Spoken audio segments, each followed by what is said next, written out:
It-tnejn bil-lejl għal ħabta tal-11:15 iddaħħal pajjiżna grupp ieħor ta' 97 immigrant illegali.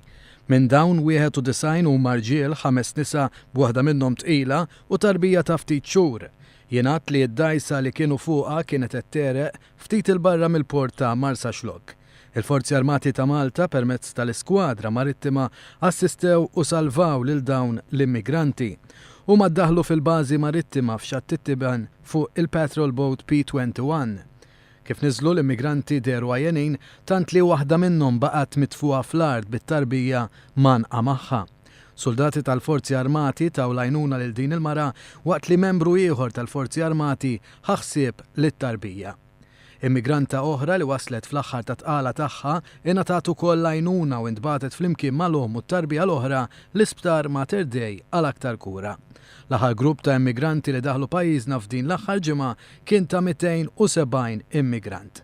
Huma waslu fuq 3 dgħajjes differenti nhar l-erba' li għaddew. B'hekk b'kollox din is-sena ser ikunu ddaħlu pajjiżna 1079 immigrant irregolari.